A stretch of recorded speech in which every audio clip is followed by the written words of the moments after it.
All right, we are live. Hello, hello, and welcome to the show, everybody. We do have a lot that we are going to be talking about on today's show. But first, in the last few days, we've seen yet another shooting of a black man in Kenosha, Wisconsin. Jacob Blake was not a threat, and he was shot 7 times in the back by the Kenosha police and is now paralyzed from the waist down, which now led to protests that got deadly. 2 people got shot and killed, and one more person injured by 17-year-old Kyle Rittenhouse. We're going to be talking about it in detail on tonight's show. Ending qualified immunity for police, decreasing police budget and demilitarizing the NYPD, and reinvesting capital and resources back into the communities. All that and much more is the platform my guest tonight is running on. Ossé is a 22-year-old third-generation Brooklynite running for New York City Council District 36. Welcome to the show. Hi, thank you so much for having me. I'm so happy to be here and excited to just share my thoughts on everything that's going on, as well as what's on my platform. Thank you. And my name is Obi, and this is the News with Obi, where I talk about all things politics, current affairs happening in our local community and around the world.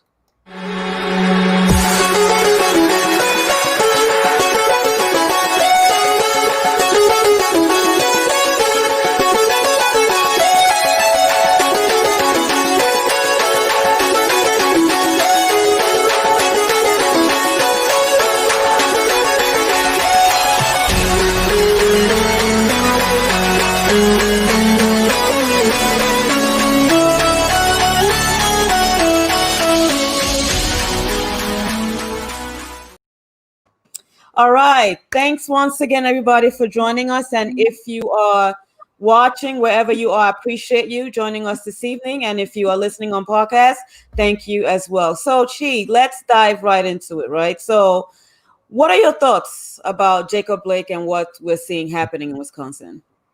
Well, I mean, number one, it's horrifying. You know, as someone that's been protesting these past nearly 3 months, nearly every single day here in New York City, I've been hearing various names left and right. There have been Black people dying over the past 3 months.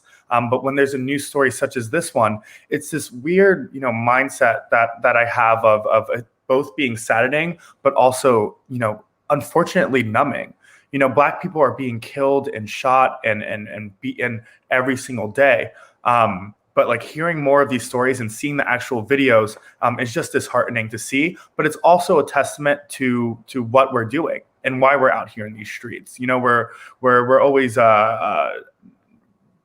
put at this place of us being violent, put at this place of us being crazy, put at this place of us being mad for no reason. But it's videos like this and shootings like this and killings that are similar to this that show us and show the world that what we're doing is right and we need to continue doing it. Unfortunately, this is the case, and this is the video that we see that makes us feel like we have to continue doing what we're doing. But it gives us unfortunately that extra push. In times where things can get into lulls at these protests, that what we're doing is right, and we need to continue doing it, and we need to continue being louder and maybe take different approaches to what we're doing. And before we went live, you did mention something about you don't blame Black people that don't want to go to the streets to protest. Talk a little bit about that and why you said that. I do not blame Black people for not wanting to protest. Number one, we are in a global pandemic. And two, being Black in the United States, being Black in the world is protest in and of itself. Being alive, being happy, living your life is a middle finger to the white man and a middle finger to racists that don't want you to be that way. I choose to protest. I feel like even as a Black man, I do have privilege, being from New York, being able to go to the schools that I've been able to go to. I feel like I have the privilege and the duty to go out and to stand up and to speak up and to be running for New York City Council District 36. Yeah. And we do have a comment coming in. He is a regular on the show, Ian Harris. He's a former candidate that was running for office in New York.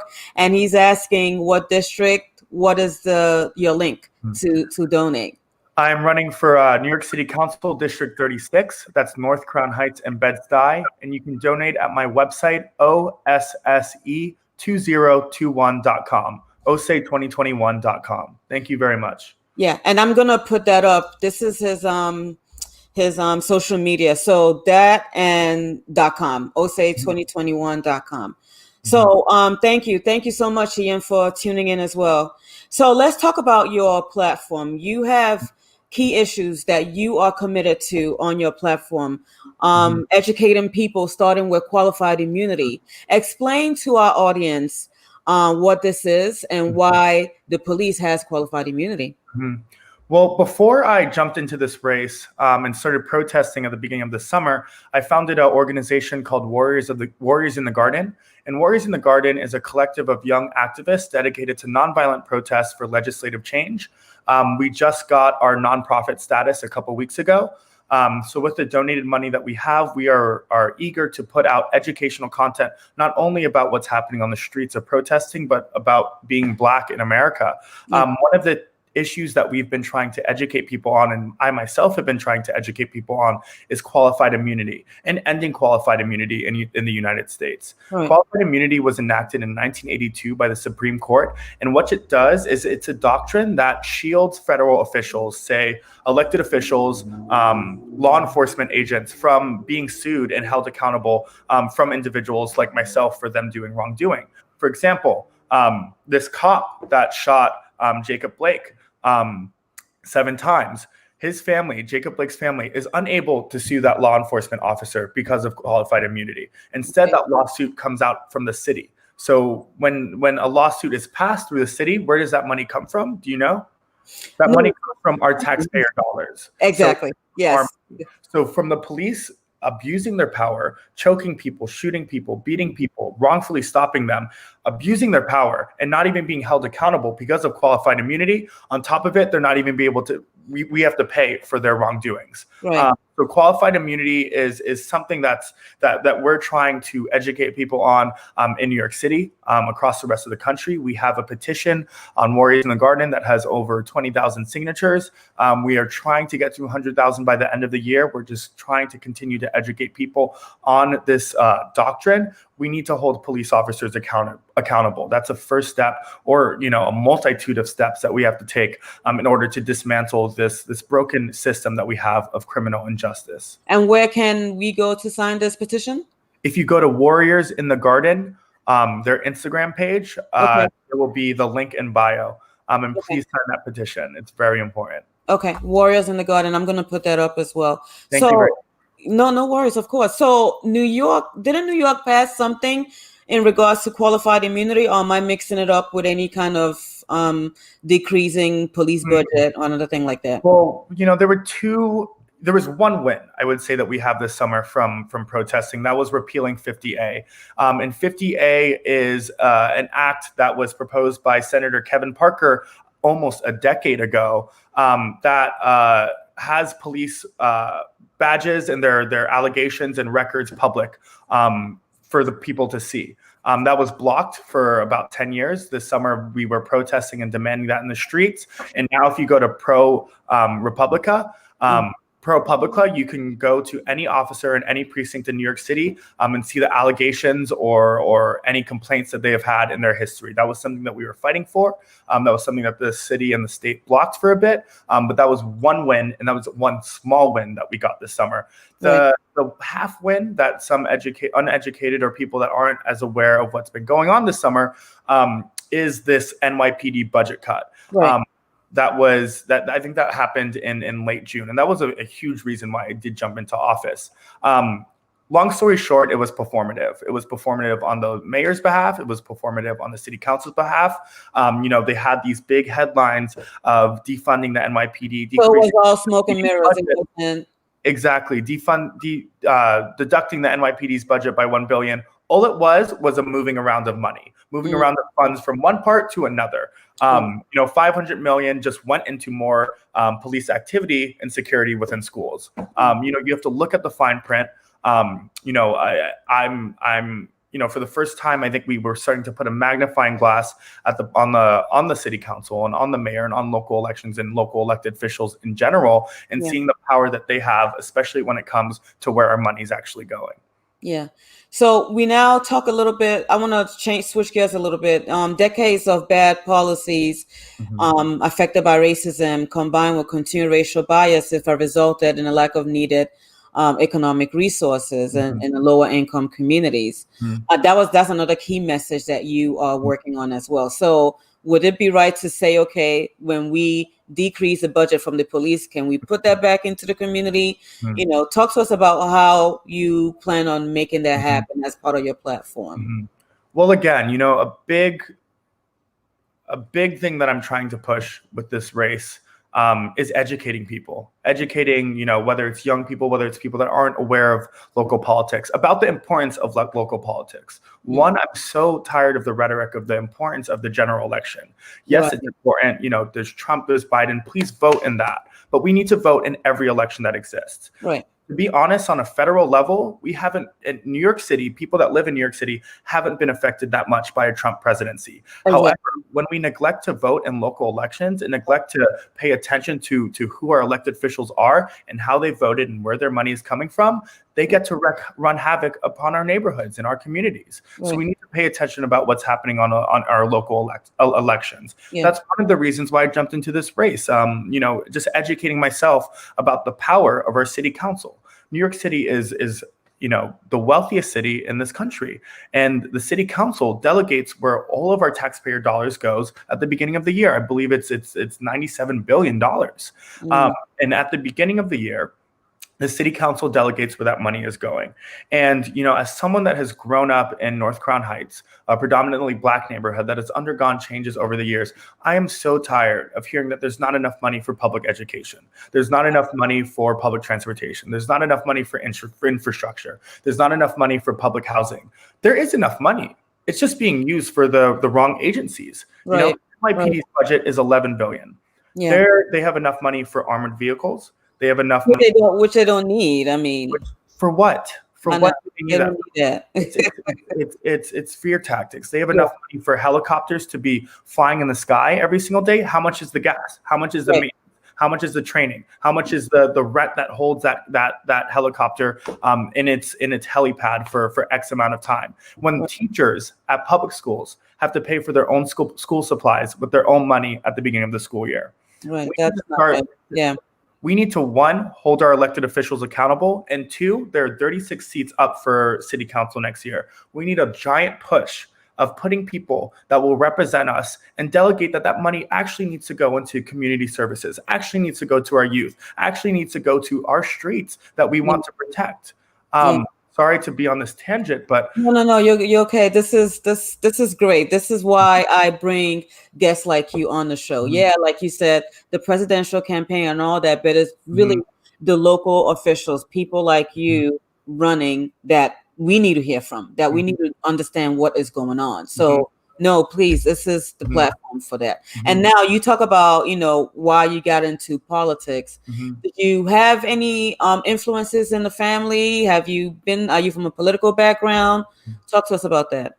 I'm a third generation Brooklynite. My dad's from Crown Heights. My mom's from Lefferts Garden. I'm just a kid from Brooklyn, you know what I mean? And I care deeply about my city. About this borough, the culture that it has, the people that it creates, and politics is in our elected officials and in New York City local politics is a reason why that's going away. Our city council members, they sign off on development deals where gentrification can run rampant. They sign off on where our money is going and the lack of money that goes into neighborhoods that actually need that money.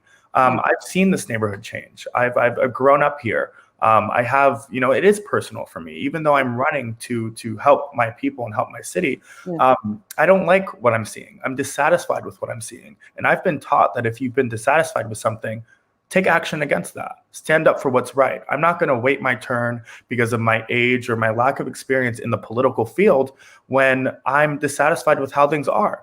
Look at those people that have the experience, that have been prepped to do this, that have been doing this for a long time.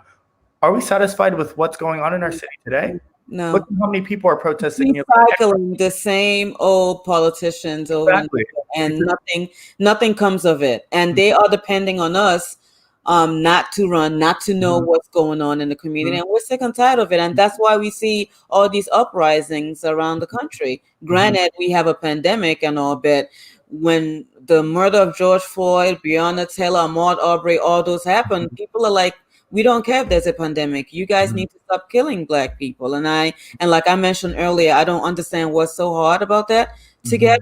But I know that you see your community, you don't like what's going on.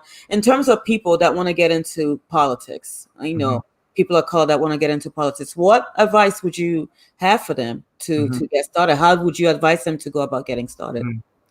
Don't be scared. The information that's out there is there, but it's convoluted in a way where it makes us feel like we can't do it. Before I even jumped into this race, I already felt that I was dissuaded from doing it. It's convoluted in a way where it dissuades individuals like myself, individuals that want to speak up and want to take action from even thinking that they can do it. There's such a status quo and there's such a look of what an elected official is. Right. But to me, an elected official and a public advocate is someone that stays true to their beliefs and takes that action and gets people excited about change and gets people excited about that shift of the system, and then actually makes some changes happen rather than accepting money and being dissuaded from the establishment.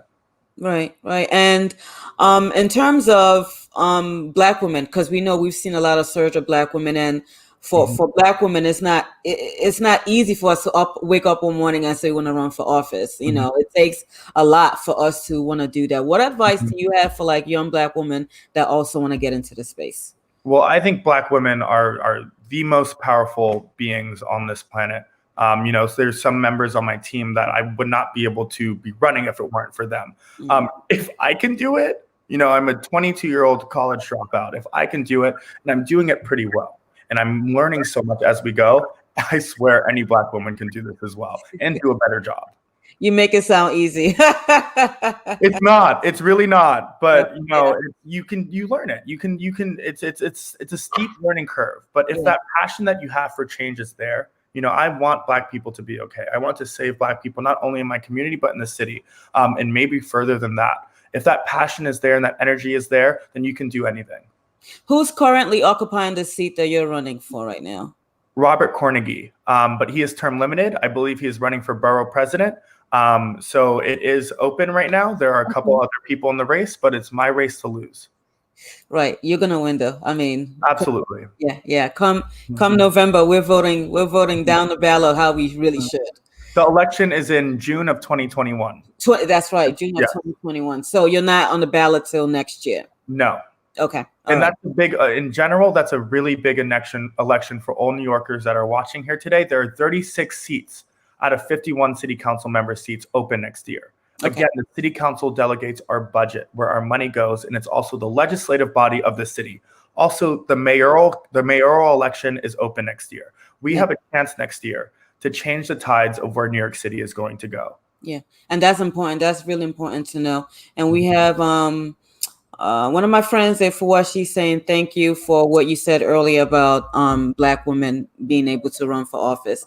Now, getting back into what, some of our discussion today, since the murder of George Floyd 3 months ago now, we've seen protests every day, like we talked about earlier in New York, Portland, Chicago. Some media actually cover the Black Lives Matter story really poorly, and they call protesters thugs.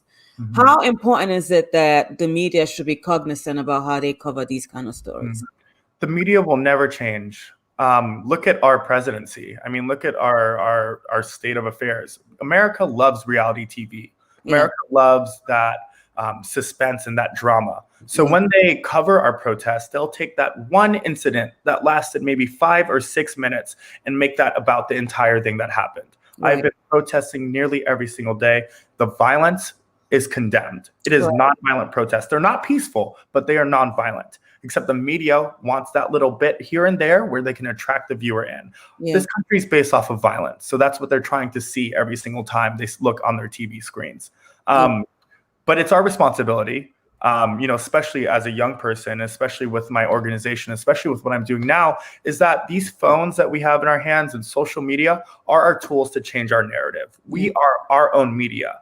And as long as we're true to who we are and we're covering and recording everything that is happening in our experiences, then we don't have to care about what the media is going to pit us as. We know they're going to do that anyways. That's how the media, that's how white people have put Black people out to be for God knows how long. Right. We can't complain about it. Now we need to take action and create our own spaces and create our own platforms to change the narrative and show them who we truly are, or show ourselves who we truly are, because we know who we are. Exactly. And you know how they cover, like, when a Black person is shot, they try to go dig up stories that don't make any sense. Meanwhile, they're covering this white kid now as he was an aspiring cop. Yeah. And they're saying Jacob Blake had rape cases against him. Like, really? Like, why? And that's why, people like me, I try to use my little platform to bring truth to the people, because what they're painting out there is not the truth. And unfortunately, a lot of white people, some, eat all of that up. It's unfortunate. So now, as November 3rd approaches, we've seen how far the president has gone to suppress votes. We saw the whole post office and how that whole went. There's still there was a hearing about it a few days ago. Talk to us about how your organization is joining the fight to help fight against voter suppression. Both with my organization and on my own. I mean, this is how we met. I've been just trying to register every single voter I possibly can. You think you're registered to vote? You're not sure? Register to vote. I have a form. I have a form in my bag every single place I go. Sitting next to anyone on the train or the bus, even though it's COVID, I will, beckon that I do have voter registration forms. That's number one. I'm trying to register everyone to vote. I'm trying to push everyone to vote early. I'm voting in person. I know some people are immune compromised, but I feel safer with my vote by doing it in person. That's what I did do in June. I'm voting in person too, so I do not trust it. I don't trust it. I I feel you. You need to do what you need to do, please. Yeah. But maybe wear some 6 masks and go in there. You know what I mean? You got to do, gloves, whatever you got to do. We need to get this man out of office. Yeah. I'm trying to push voter registration as often as I can, to a point where it's annoying, and that if you don't, I will knock on your door and wake you up at 7 a.m. that day to go to the polls or to, send in your ballot. Right. And for like the elderly, how can we assist them on that day? Like, do we need to go get their ballots early and drop it off at the post office? How can we play our little role to help those that cannot go to the polls? Well, I think that the elderly need to vote by mail. Yeah. We need these people. I mean, we need us to be voting. Request your absentee ballot if they have any younger, nieces, nephews, grandchildren, kids. We need those people. They're members of their family to be proactive, register them to get their absentee ballots, help them fill it out, and be proactive in sending that in. If there are any caretakers that help them, just any younger person that is efficient at doing that, this is important, and we need to be proactive about that. And also talk about the census, because as you know, the census was cut short by a month. We need to fill out that census form. Talk to us about the importance of that. Yes, I've been doing multiple census campaigns, trying to fill out everybody I meet. Again, you can ask any of my friends, anybody I'm around. I am annoying the hell out of everyone, whether it's voting registration or census. I will ask these people 9 times because I swear they might be lying. Fill out the census. We need to be counted for. Filling out the census also delegates where the money can go when I do step into office in city council. If we are counted for as Black people, as brown people, as people of color, of our socioeconomic backgrounds, it will delegate the money that we get for schools, transportation, all that good stuff that we really need within our communities. We need to count. We need to be heard. This is another way that we can, if we're not in the streets yelling and we're not in the streets demanding things, we can just fill out the census. It takes under 10 minutes. It's online. There's one in person, but the online one's easier. We need to count.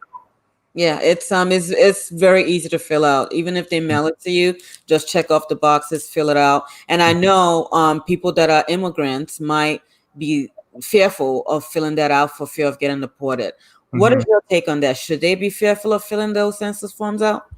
I would have to do more research on that, on that information. I understand the fear that goes behind that. I don't want to give the wrong answer. Right. I will look on Google, Oh, or someone should look on Google, about, in their family should look on Google about how to maneuver through that. We are yeah. still in a Trump presidency. Right.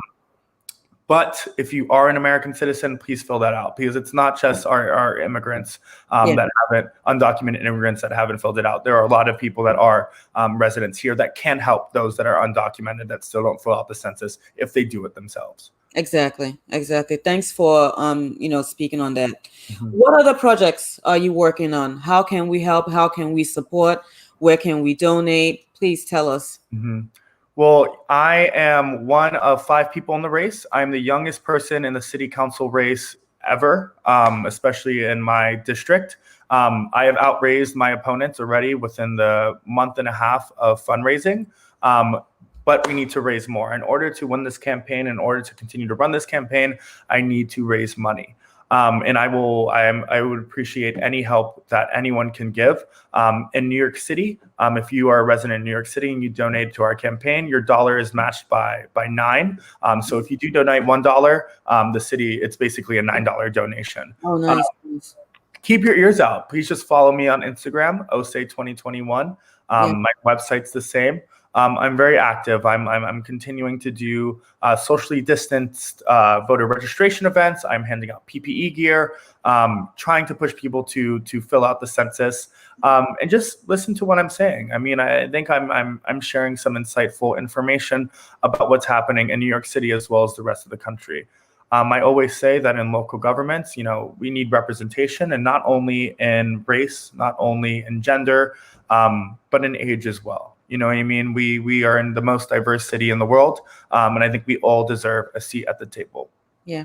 And again, thank you so much for not just being on the show, but running and really getting out there, having that courage to really get out there. You're setting an example for a lot of us, and it's amazing, because I know when I had posted a flyer about our show tonight, a lot of people did say, wow, that's awesome. I'm going to follow him. I can't wait to see what he does. And I really do appreciate that. So, okay. Thank you so much. Kareem is my trainer. Kareem said, you go, boy. Body Design by Plus will be donating. You are our future. Thank you so much. I really appreciate that. I really appreciate that from the bottom. I'm still surprised that I'm doing any of this, but it's the work that needs to be done. And I appreciate any and all support from everyone, and especially my Black people. Yeah, I am going to be donating once we end this broadcast. I'm going straight to the website to donate myself. Give us that website again. It's OSSE2021.com, Ossé2021.com. Shout out to all my Haitians. Yeah, I hope this was a good show. It was an awesome show, and thank you everybody for joining. For those that will be listening to this on the podcast, thank you. If you enjoyed the show, please don't forget to go to Ossé2021.com to donate. Follow him on social media. Tell your friends about him and everything that he's doing. His platform is amazing. And please don't forget to subscribe to the News with Obi as well. I try to bring you this show every Wednesday, along with all kinds of news. We see what the media is doing out there. They're not always covering us the way we should be covered. So I'm using my platform to play my little role. So thank you so much, everybody. Subscribe, tell your friends about tonight's show. And until next time, everybody, be well and be safe. Thank you so much for tuning in. Thank you so much. I had a great time.